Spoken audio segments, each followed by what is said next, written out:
यहाँ हिंदुस्तान में मन्नत का तस्वुर या तो बिरयानी या जलेबी या खोरमा या रसगुल्ला। आप मन्नत काहे काहे की मानते हैं?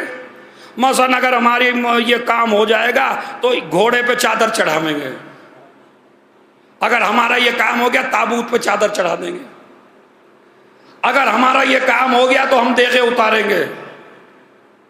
कोई मन्नत ना नमाज की मानता और ना कोई मन्नत रोजे की मानता। मैं ये ना कहता कि जलेबी की मन्नत ना मानिए, जलेबी की मानिए, रसगुल्ले की मानिए, बिरयानी की मानिए, मगर कभी वो मन्नत भी तो मानिए जो अली और जहरा ने मांगी है। क्या कहना है? अभी आएगी 8 तारीख को कोई जलेबियों की मन्नत, कोई रसगुल्लों की मन्नत, कोई ये मन्नत नहीं मानता अगर मेरा बच्चा फला चीज में कामयाब हो गया तो 8 मुहर्रम को रोजा रखूंगा। मानिए, अगर मेरा बच्चा कामयाब हो गया मैं 2 रकत नमाज पढ़ूंगा। जब भी मेरे मौला पे कोई मुश्किल काम आता था तो अली मन्नत माना करते थे नमाज की। जब हसन और हुसैन बीमार हुए तो मन्नत मानी गई रोजे की। अब ये हमारी बीवियां, हमारी माएँ, हमारी बहनें ये मन्नत तो कभी मानती नहीं है, वो ना रोजे की मानती हैं ना नमाज की मानती हैं। सारा खेल बिरयानी पे चल रहा है भाई, सारा खेल खोरमों पे चल रहा है। मैं ये नहीं कहता आप 8 तारीख को नियाज ना दिलवाओ, बिल्कुल दिलवाओ, ज्यादा से, बल्कि मैं तो और अब जाकिरों से ज्यादा कहता हूं 8 तारीख को नियाज जरूर दिलवाया करो, बल्कि पूरे मुहर्रम में दिलवाया करो। नियाज का कोई फायदा हो ना हो, मगर इतना फायदा है कि एक बकील को कम से कम सकी बना देती है।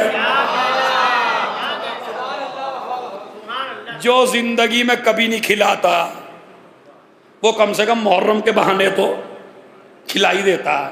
तो नजर नियाज में वो नहीं हूं, आप मानिए। इधर हसन हुसैन ठीक हुए, इधर मन्नत का उसूल है फौरन पूरी करना, टाल मटोल नहीं करना। पता चला मन्नत पूरी हो गई, 1 साल हो गया, उतारने को दिल नहीं चाह रहा, ये कोई मन्नत नहीं है।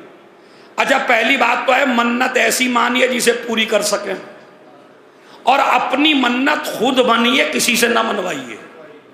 आजकल ये भी दस्तूर चल रहा है कि मैंने मन्नत मान ली मेहदी के साहब के लिए कि अगर इनका ये काम हो गया तो ये इतना करेंगे। अब इनमें इतनी हिम्मत थी नहीं, तो ये उसूल नहीं है। छोटी से छोटी मसलन अगर मेरे बच्चे इम्तिहान में कामयाब हो गए तो मैं 100 दफा सलावात की मन्नत मानता हूं, ये भी एक मन्नत है। मैं सूरह यासीन पढ़ के बख्शूंगा अपने मरहूमीन को, ये भी एक मन्नत है। मैं 2 रकत नमाज पढ़ूंगा, ये भी मन्नत है। मैं रोजा रखूंगा, ये भी मन्नत है। मैं पूरा दिन वुजू से रहूंगा। तो मन्नत कई हैं, मन्नत महदूद नहीं है। इधर मन्नत पूरी हुई, इधर अली ने रोजा रखा, हसन ने रोजा रखा और हुसैन ने रोजा रखा, और हसन ने रोजा रखा, बच्चों ने भी रोजा रखा। इधर रोजा खोलने का वक्त आया, कभी यतीम आया, कभी असीर आया, कभी मिस्कीन आया, एक ने उठा के नहीं दिया, अली ने भी दिया, हसन ने भी दिया, हुसैन ने भी दिया, जहरा ने भी दिया।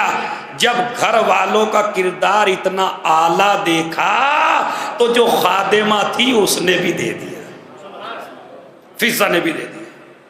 3 दिन तक आले मोहम्मद ने कुछ नहीं खाया। रोटियां शहजादी ने 3 दिन बनाई, बस आखिरी जुमला है, 3 दिन बनाई। पानी से रोजा इफ्तार किया, फिर रोजा रख लिया। तो जब घर में आटा मौजूद था, भाई मुझे सोच के बताइए, जब घर में आटा मौजूद है और मगरिब के वक्त आपसे कोई साइल ले गया तो बीबी 9 बजे आटा पका के और रोटियां तैयार कर दे?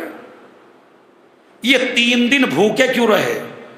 असल में आटा अमीरुल मोमिनीन उधार लेके आए थे और कहा था कि मैं 3 दिन तक काम करूंगा। अली ने खाली 1 दिन का काम किया था, 2 दिन का बाकी था।